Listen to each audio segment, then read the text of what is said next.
Oh, good afternoon. It's a lovely afternoon. Well, it's not actually, it's a bit cloudy here. I'm about to have a lovely chat with Rona and Jackie from Luxury Gift in a Box. Are you there? We are. Hi there. You do luxury gifts in a box, which sounds very exciting, actually. I quite fancy one right now, especially with the way everyone's been feeling. Do you want to tell me about exactly what you get in this box? Well, we sell a few things. Rona and I started, about over a year ago now, about January a year ago. And we'd been selling on Amazon for quite some time. And then we realized Amazon is a great marketplace to sell on, but we wanted something that we actually had more control over. So we then started selling, or we looked at what kind of products we could sell, and we had this opportunity, I suppose, that came up to be able to sell these luxury, we put together these luxury gifts. And what they are is we do gifts for teenagers, for mums, for sisters, for a whole range of, I think we've got nine babies, we've got newborns, all that kind of thing. So our most popular box at the moment is one we call Cocoa Box. In that, Rona, is a wonderful selection of the most beautiful bath and body products with the most delicious scent of cocoa butter, and it's all to exfoliate and moisturize and basically have a treat in a box. That's what it is to have a special time. Exactly, it's pamper yourself with really beautiful products which are SLS free and paraben free. They're vegan friendly, so they're all good for the environment as well. We're using some suppliers that have quite strong sustainable credentials, and that's important to them and obviously to us as well. We try to use recycled boxes wherever we can. And in fact, even our suppliers, you can tick on their website when you do an order, if you're happy to have things in recycled boxes just delivered to you. And obviously that's great for us. That's a nice little touch. So yeah, it's our best. Say I wanted to buy a box for my sister. Mm-hmm. Am I able to choose what goes in her gift, or are they ready chosen? Are they sort of already put together? They're already put together. I mean, we might look at doing some choosing, later on when we've got a little bit more established. But initially, they are all chosen already. But there are lots of different types of box that you can have. Right. And we do also have some beauty bags which have smaller products in them, but are also an equally nice way of sending a little gift if you don't want to be spending large amounts of, well, not large amounts of money, between 35 and say £50 well, that's for a box, good, isn't it? Because let's face it, you can go out shopping, buy a gift, and then by the time you've trundled around and tried to find the packaging or try to find something, because my sister and I, we go shopping sometimes, and my sister particularly says that I buy things because of the packaging, because I like the box and I like the bows and I like the tissue paper, but I like the whole experience. I like it when you get something and it actually makes you feel good as you open it all up. Yes, absolutely. And that is definitely something we have tried to do with our products, because if you're going to go to the trouble of sending somebody a gift, you want it to have that wow factor. So you do I heard you say you do thing, say if you just had a baby. Yes.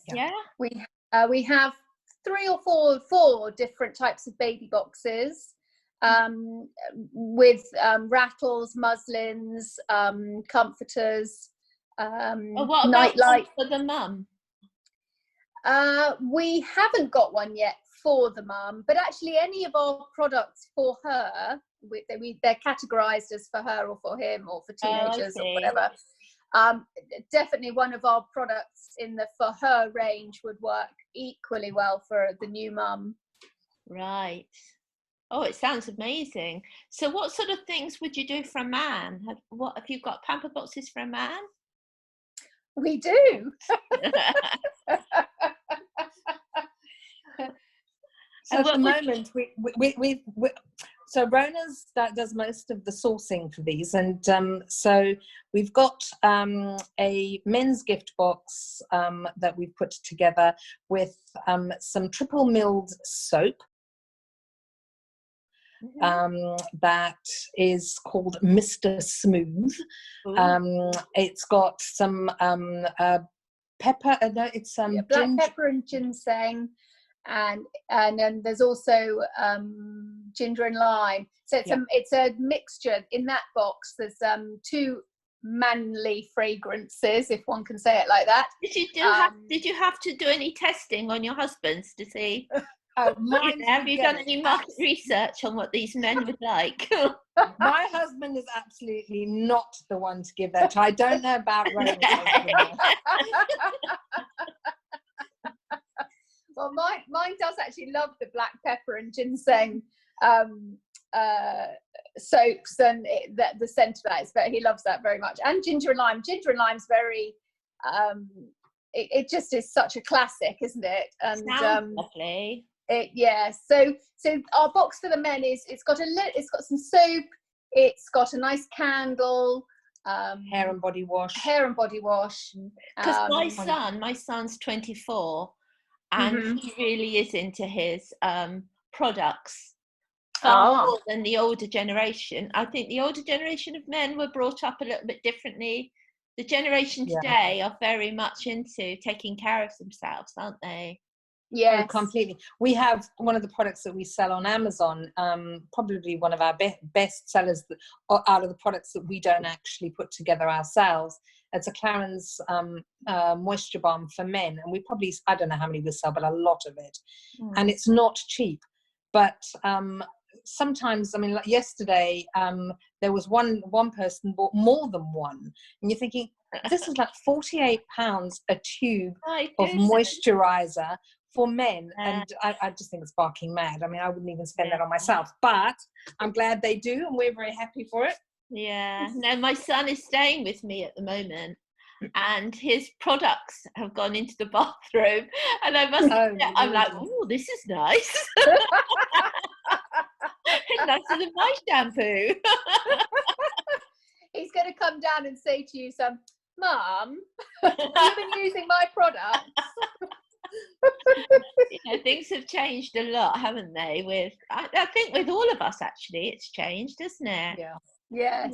Women, especially women in the UK, they used to say didn't look after themselves, but I think today they do, don't they? I think we all spend a little bit more now. I think we have a better understanding.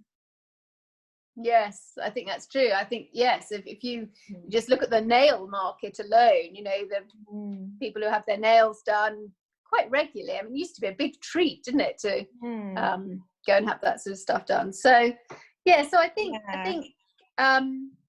people do, and I think also they want to, particularly in this time. I mean, we had no idea when we first started this that we were that lockdown was going to happen. But of course, people still have birthdays, they still have anniversaries. People need to be able to send something. They can't go out to the shop and look for anything at the moment because they can't get there. It's perfect, isn't it? So it has been, it's been nice that we've actually been able to still do that for people. I was speaking to one of our suppliers the other day, and she was telling me how much she was missing her mum. And in fact, this girl is she was due to be getting married in the summer, I think, and obviously they've had to postpone everything. And she was obviously feeling a bit sad about it all, and she was very sad she couldn't see her mum. And I said, you should send her one of our gift bags, which is for mums. And then we had a bit more of a chat, and she did. She sent one to her mum just last week, and I thought that was so nice. Obviously made her feel better. It, wouldn't you? Yeah, especially at the moment. Have you had has the COVID-19 caused you any problems, or has it actually helped you? And when this first happened, I thought, gosh, this is going to be really difficult for us to get supplies, because as a small business, we can only really hold X amount of stock. And so we really need to be getting new supplies in it probably every, 10 days to 2 weeks. So my first worry was, oh my goodness, how are we going to actually been able to get through this? But our suppliers have been really pretty good. There was initially a slight delay in where normally products might come out to us maybe within 3 days, so maybe it was taking maybe a week to come out to us. But quite frankly, right now things are quicker than they were before in items arriving to us and getting to our customers. So from that perspective, things have not really affected us as badly as we'd initially thought. And because people can't get to the shops, this is for us, I suppose, the silver lining for us is that online shopping has just had such an enormous boom that it has made an enormous difference to us. We would have been doing a lot, our growth may have been a lot slower at this stage than it has been, purely because of the situation that we find ourselves in. Right. So, as horrible as that is, we have had quite a boom from it. Our Amazon sales have gone ridiculous. It's like Q4. So, which we would last year when we started, it was fractional of what we've actually done in the last couple of months. And it's purely because people have had to turn to online shopping. So you've only been trading for a year? Yeah. What were you both doing before this? Well, I still do what I was doing before this. Jackie is a very successful property tycoon. Oh, God. And in fact, that's how we originally met.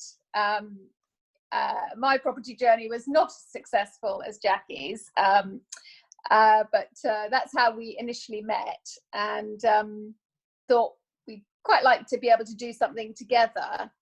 But Jackie still does all that. You still do all your... Yeah, I've still got my properties and I manage those. So I've got a pretty diverse range of things that I do, but this takes an awful lot more time. When we started this, I thought, I can come up with about 5 or 6 hours a week that I could probably put into this. Oh my goodness. It's more like 5 or 6 hours a day, every day, 7 days a week. But anybody that owns their own business knows that. That's nothing new. Yeah. But so that's what I still do. But you're thrilled though with this, how it's sort of coming together. Yeah, I think we feel very chuffed with how it's grown in the first year, because when we first started, we started with Amazon doing online arbitrage, and where you pick things up in shops and you sell them at a higher rate, because of course Amazon is sending them out to your customers the next day, so you're paying a premium, and with customers like that, it is all about convenience. They're not interested in finding it somewhere cheaper but getting it next week. They want to have it tomorrow, and therefore they are prepared to pay a premium for that. So when we first started out, we thought, we'll give it a go for 6 months and see what happens. And we made lots of mistakes in the beginning. Some we still laugh about. Does, don't they? Yeah. Yes. but it has grown, and we're very excited by it, and see, we can see the potential in it, and we'd like it to grow even further. So we will always remain online. Do you think the future is online now with this? Without a doubt, without a doubt. I can't see us, as much as I do feel really sorry for the fact that the high street's demise is what it is. I can't see us, especially now with this lockdown situation. I went into town the other day, and I can't see many of those shops being able to survive when they open up. It just isn't going to be possible. I don't know what the future looks like for retail shopping, where we actually go in and buy something in a shop. I don't know what that's going to look like. Online is definitely where the growth potential lies. We are all just, I don't know whether it's a case of us just being so busy. Our lives are absolutely hectic. All of us are. And online just makes so much sense. I'm not too sure whether you're going to end up with, big shops like the John Lewis style shop, where you would go in and at least you're going to want to still touch and feel some things before you commit to buy them, or you're going to want to feel a little bit inspired about things. So you are going to want to go to some physical kind of location, but whether or not all types of shops will survive that, I'm not too sure. I can only see opportunity lying online, and we're all to blame for that, because we're all quite lazy. We've all moved in. How much do we actually go into town and go and buy nowadays? It's just easier just going online and buying it. Yes, and some people actually will go to the shops, have a look at it, then go home and buy it online. Because I'm as guilty of that as the next person. Absolutely. So no, there's an enormous future there. I think there is a lot of challenges. I mean, Rona and I at the moment, and we built our little website beginning of this year, and we're grappling with a whole lot of things that we're just not expert enough at. But we don't have, we can't spend the money, for example, on spending on having a website built from scratch by a professional. It's about the last website that I built was about 3 years ago professionally, and that was it cost us the best part of £12,000. Yeah. So, and that's not a lot of money to spend on building a website from scratch. So we don't have that kind of money to justify. So we've had to go down the DIY route. So there's an awful lot of things that Rona and I have had to learn something about.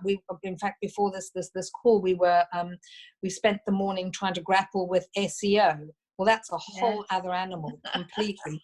And yes, we do have a little bit of help that we've got from people here and there, but the bulk of it, we're having to understand what it is we're trying to do, and it is quite a crowded market when you're trying to understand search terms and all kinds of other nonsense that we just have no clue about.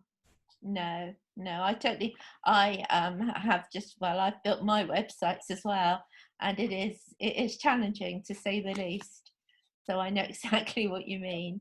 But going back to your boxes, a little while ago, it was my 60th, my sister's 60th, and I wish I'd known about you then, because I know that she would have loved, especially that your stuff is sustainable, and she'd love all that type of thing. So that's one of the things I think that we're really very, very keen on doing is ensuring that our eco credentials, not just because it at the moment there is it's the right thing to do, to be seen to be doing, but actually because Rona and I do believe in it. We really would like to make a positive impact, not a detrimental impact. But that's really, I'll tell you what, it is really tough to do. To find packaging, for example, Rona found some beautiful products. We have a range called By the Sea, and the packaging is actually made out of, I think sugar cane. So it recycles back, I don't know, in a couple of months, it recycles itself back, I suppose, if you chuck it out, or it goes into landfill. I'm not exactly sure how it recycles, but it is so much better than some of the plastic shampoo bottles and things. Yeah. So we are making a great effort to try and source products that are sustainable, but it is tough. It's not easy to do. No, but the thing is we're all very used to our brands. We're all very used to our bottles and our packaging and it is, when you decide that, because I saw that program, oh my goodness, I can't remember, David Attenborough, Under the Sea, where the bird was being sick, and it just was full of plastic, and it sort of made me think, right, I'm going to really start trying. And as soon as you start to try, it's not as easy as you think it's going to be. Then plastic and that stuff is in everything. Yes, absolutely. So it must be quite difficult for you. Are you sourcing it from around the world? We have to, because of the quantities that we buy at the moment, we have to get from secondary suppliers. So if we're buying maybe a couple of 100 boxes, when we get to the point where we can actually dictate, because we're buying 100,000 boxes, that's a whole different story. Right. So at the moment, a lot of our suppliers are all of our suppliers are either UK or Europe based. We've got one of our boxes, our recycled boxes, are from Spain, and I think that's about the furthest distance most of our stuff will come from. But we do get it. Most of our stuff will just come from suppliers here in the UK. Right. So it sounds like I say, it sounds amazing. It sounds. I need to tell my sister about you so she can get me one for my birthday. Lots of heavy into this. We had such a lovely email. Somebody I don't know very well, but took a box from us the other day and gave it to his wife, and she was just so over the moon. She loves that kind of body shop, Yes. Those kind of products, that bath fizzes and various body scrubs and lotions and stuff. Well, this particular one is called Neroli and Tangerine, and Neroli is a type of orange, I believe. And it's just got the smell, and it's got these Malva flowers petals in the bath salts, and it is just the most. It's almost like you want to spoon it out and eat it. Not advisable, but it just got the most delicious smell, and it's just absolutely fabulous. Yeah. And the nice thing is to know is that the places that make these stuff. Have you seen any of the places that make the products? Oh, not yet. Not yet.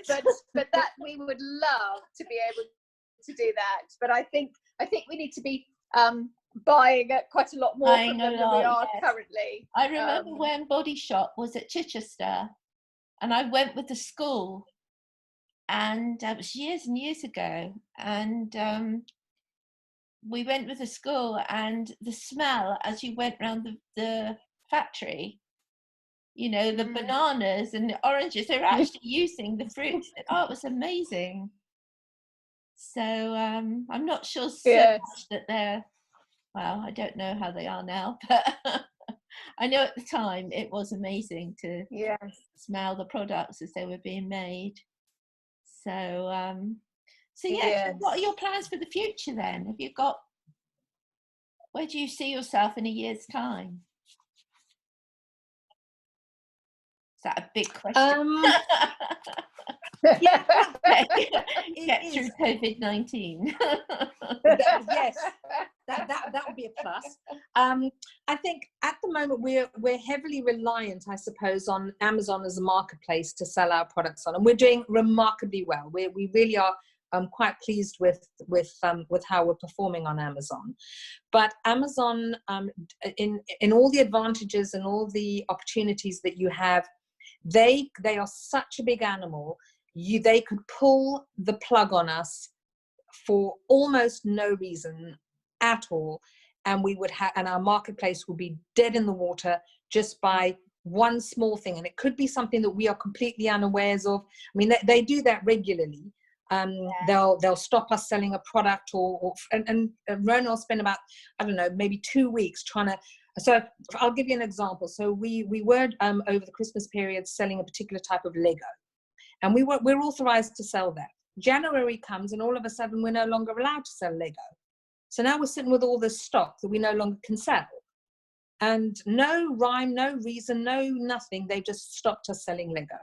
So Amazon have an awful lot of power over our ability to earn money and to sell our products, and we are very exposed. So we decided then that we need to kind of de-risk our business a little bit and not be that reliant on Amazon. That's where we decided then to start developing our own shop front, and that's how we came to the decision about Luxury Gift in a Box, and that will grow over time. We needed to start somewhere with it because we don't have £100,000 to invest in this, to invest in stock, to invest in premises, because you can't. I mean, we are literally a kitchen table little business at the moment, but this is a lot of stock already. We've taken over my spare room, my office, my breakfast room, and we're starting to move us out the house, I think, at this stage. So we would like to get to a point where we're able to get a unit and start becoming, I want to say, a little bit more professional. Take on some help, because it took Rona yesterday the whole day to pack boxes to go into Amazon, and they're collected by UPS today. So in a year's time, I'd like to think that we've grown to a point where we've got our own little unit. We might be able to get some help. And we are in different marketplaces, not completely reliant on Amazon. Maybe we've been looking at places like Not on the High Street, Etsy.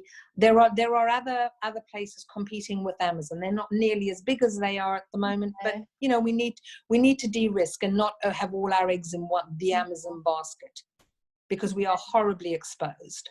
You're quite inspiring, though, talking to you. I feel quite inspired listening to how you've come along.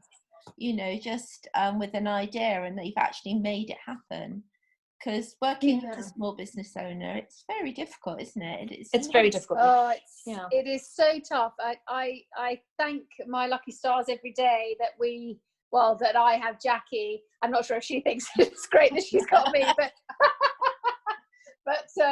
I thank my lucky stars every day, because there have been so many challenges and so many difficulties, and I think you have to be really resourceful if you are just on your own. And I tried that a while ago, doing something on my own, and actually I realized I'm much better in a partnership. And we have different strengths and weaknesses, and that works. We complement each other really well. Jackie's a real data queen. She loves all the data, and she can tell you anything about anything data wise. I'm much more the product, finding the products, putting them together, and so it works really well. Actually, it's a really good partnership, but it hasn't been easy. There have been many times where we've just thought, what are we doing? This is really difficult, but we keep going, so that's good. What do your family think of what you're both doing? What do your families? I think my husband's enormously glad that all the stock is in Jackie's house.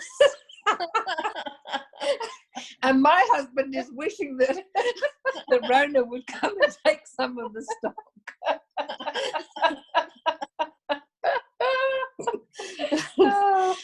But I think we're very lucky that we've got very supportive partners. My husband has always been very supportive in whatever I do. Doesn't necessarily get involved in it. He just comes in and tuts that people would spend this much money on themselves on this stuff. But he's very proud of us, I think, and what we're doing. I think him and Tim are just waiting for the day when they can retire.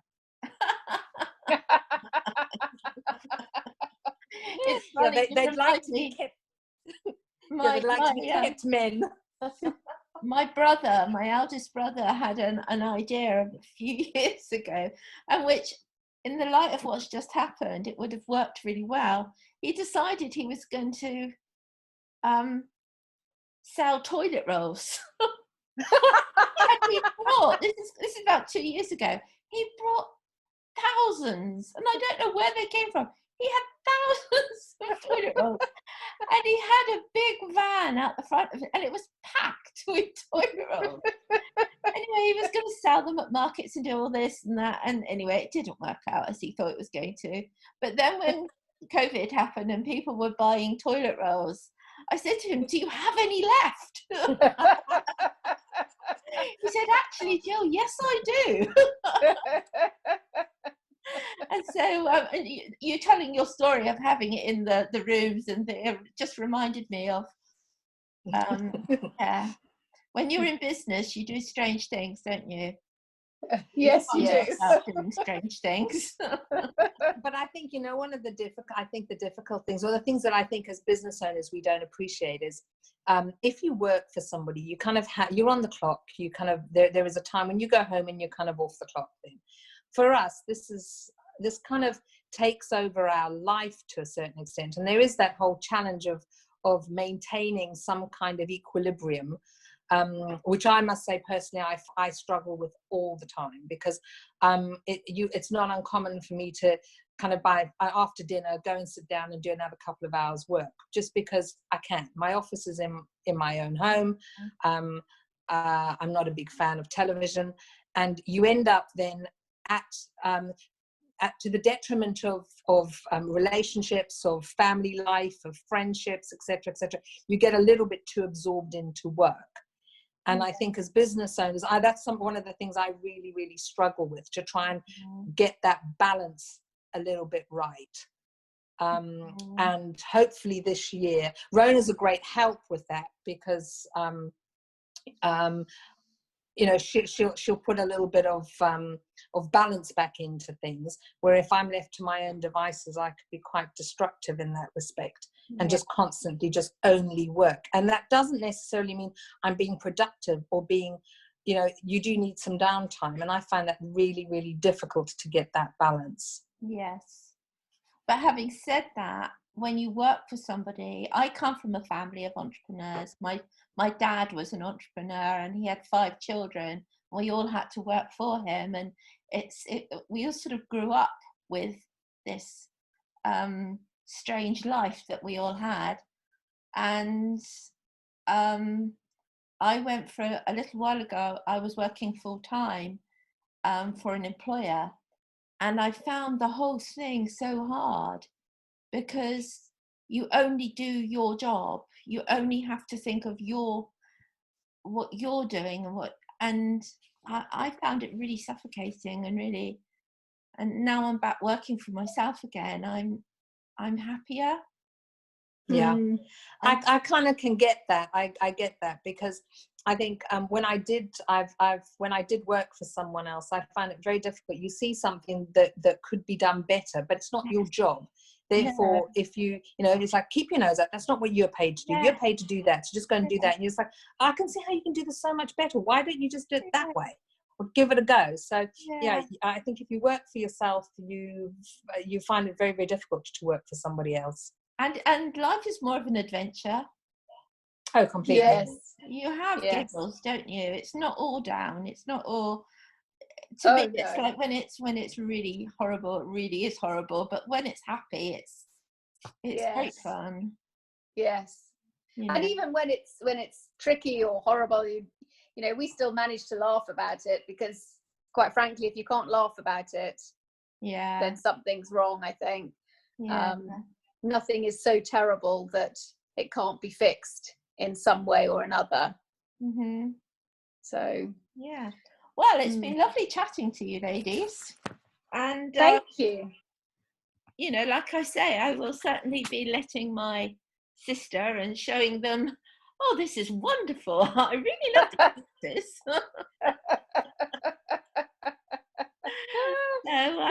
So have a lovely afternoon. Thank you very much. Hopefully, once the world goes back to normal, I'll meet up with you again in our networking groups. That would be lovely. So nice. We're looking forward to that. Okay then, take care.